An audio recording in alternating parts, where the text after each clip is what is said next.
ওমানের কাণ্ডে হতবাক সবাই হয়েছে। পাশাপাশি আমাদের বাংলাদেশি প্রবাসী বা অন্যান্য যারা অপরাধে জড়িত ছিল তাদেরকেও গ্রেপ্তার করা হয়েছে। ওমানের একাধিক অপরাধ কর্মকাণ্ডের ফলে প্রবাসী এবং ওমানি যারা নাগরিক আছেন তাদেরকেও গ্রেপ্তার করেছে। ইতিমধ্যে সকল গণমাধ্যমগুলোতে এই সমস্ত নিউজগুলি প্রকাশিত করা হয়েছে, যেখানে বলা হয়েছে যে ওমানে মাদক সরবরাহের জন্য নতুন নতুন কৌশল অবলম্বন করেছেন চোরা কারবারিরা। গেল সোমবার মাদক পাচারের এমনই এক অভিনব কৌশল উদ্ঘাটন করেছেন ওমানের কাস্টম অফিসাররা। সরফাইত সীমান্ত ক্রসিংয়ের গাড়ির ডেকিতে থাকা অতিরিক্ত একটি টায়ারের ভিতর থেকে প্রায় 8 কেজি গাঁজা উদ্ধার করা হয়েছে। এ সময় পাচারের দায়ে এক ওমানিকেও আটক করা হয়।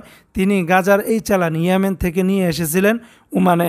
অপর এক অভিযানে সমুদ্রপথের একটি বড় মাদকের চালান সফলভাবে রুখে দিয়েছে উত্তর বাতেনা পুলিশ কমান্ড। এই সময় 95 কিলোগ্রামেরও বেশি ক্রিস্টাল মেথ এবং মরফিন উদ্ধার করা হয়েছে বলেও পুলিশ জানিয়েছে। আটক করা হয়েছে আরও 3 জনকে।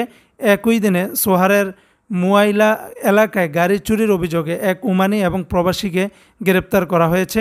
বিবৃতিতে পুলিশ জানায় যে সোহারের মুয়াইলাহে পার্কে করা একটি গাড়ি চুরি করেছিলেন অভিযুক্তরা। পরে উত্তরাল বাতেনা পুলিশ কমান্ড একজন নাগরিক এবং তার সহযোগী এক পাকিস্তানি প্রবাসীকে গ্রেপ্তার করে। গ্রেপ্তার হওয়া সব অভিযুক্তদের বিরুদ্ধে আইনি ব্যবস্থা নেওয়া হচ্ছে।